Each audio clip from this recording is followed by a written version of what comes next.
Raiders tea time. What it is, it's your boy. Time to talk. Combine this week. Who we talking about? Let's talk about one of the draft picks that we may get. Yes, unexpected names, but all the way still the same fame. But you know where we start at first. Raiders.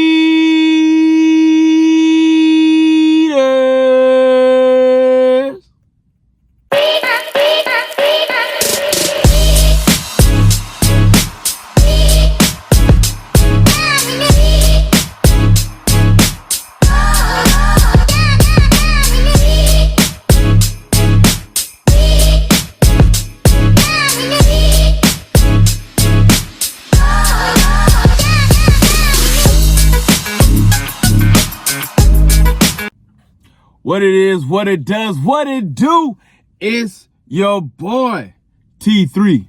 Raiders tea time, RT3. Let's get down for the get down, let's clown. But before we do that, don't forget to like, subscribe, share, comment.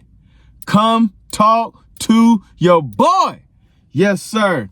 Let's have a conversation. So, as we know, the combine's coming up and the names is breaking all kind of things around here right now, son. So, we know that, your boy Shedeur Sanders is being talked about coming to the Raiders. You know they talking about Cam Ward. But what other names out there in the draft class have they not mentioned? Well, I want to mention a name that could come up as a potential go-getter. That's your man out of Oregon, the Oregon Ducks, Dillion Gabriel. Yes, Dillion Gabriel is going to be at least a second or third round pick, depending on how this goes. He's going to back up somebody to try to become a starter. So why does this name come up? Well, one, he's a 5-year starter in the college league. So that means a lot nowadays as a quarterback, because that means you've had a lot of programs, a lot of time to develop, a lot of time to get on your accuracies, your arm strength, your coordination, all these different things come about. So who is Dillion Gabriel? Dillion Gabriel, I want to say, spent 3 years. I'm sorry, I think he's a 6-year starter, if I recall correctly now. 3 years or so at UCF, which is the University of Central Florida. Then he went to Oklahoma University for a little bit. I want to say he went after Jalen Hurts left to go into the NFL for the Eagles. And then he spent 1 year, his final year before going into the draft, now going to the Oregon Ducks. The man is averaged about 3,000 yards a season. He's averaging about 25 to 30 touchdowns a season and averaging about a 7 interception radius. QBR at 87.9. He's almost at a 90, when I want to say, if I'm correct. Numbers will always flow up on the screen, so if I'm wrong, it is what it is. Your man's trying to run it all off the top of his head as I'm just researching all these guys. Last year, I want to say he threw for about 3,800 yards, 30 touchdowns, about 6 interceptions, which is not bad. Now, he is a Drew Brees sized quarterback. So that means he's about 6 foot, 6'1".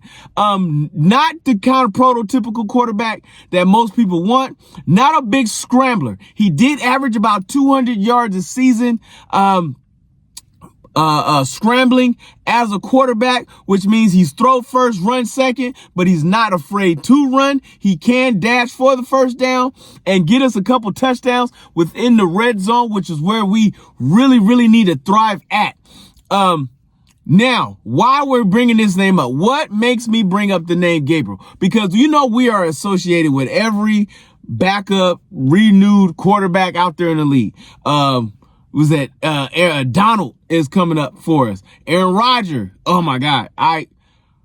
Y'all want to see a boy throw a fit? Give me Aaron Rodgers as my quarterback. I don't know if I'm going to be able to handle that situation.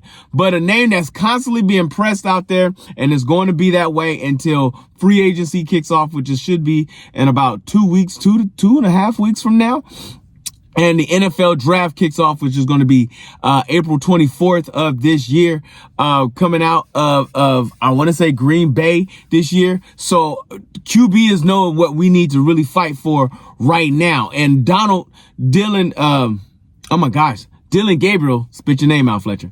Dillion Gabriel is a name that we need to watch out for, because this could be a guy with his name in the silver and black and eventually becoming a starting quarterback. Remember, Derek Carr was a second-round pick, a high second-round pick, but he was a second-round pick out of Fresno State, and he was not on anybody's radar in the Raider Nation, you know what I'm saying, until the second day. So same thing with all these other names that are coming out.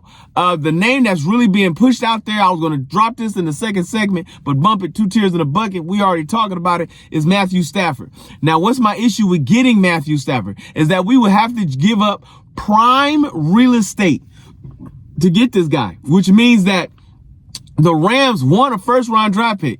First and foremost, I'm not giving up the 6th-round pick for Matthew Stafford.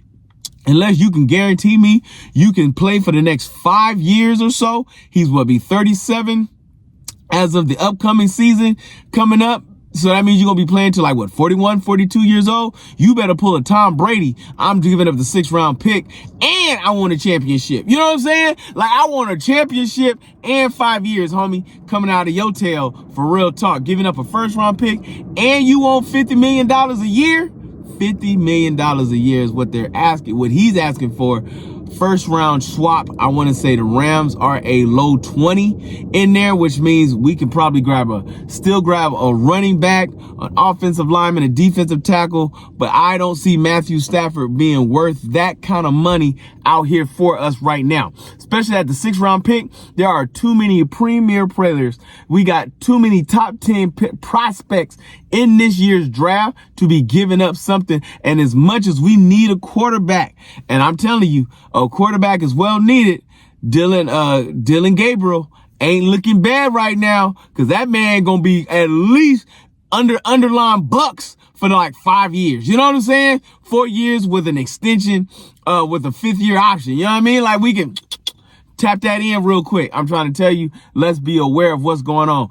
Tomorrow, we're going to talk about two other prospects that's coming up for the silver and black. The rumors are out there. The things are going on. The message is being sent. You know what I'm saying? And between Rodgers and Stafford, those are the 2 names they keep floating towards us. I don't see your man Darnold coming out of Minnesota. I see him extending. Real talk, I see him extending for another 3 years, and then doing a transition to J.J. McCarthy out of Minnesota. So I don't see him coming to the silver and black. So those 2 prospects are going to be big.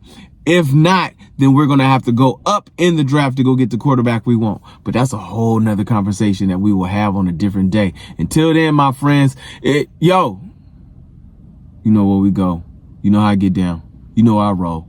Where do we start? Right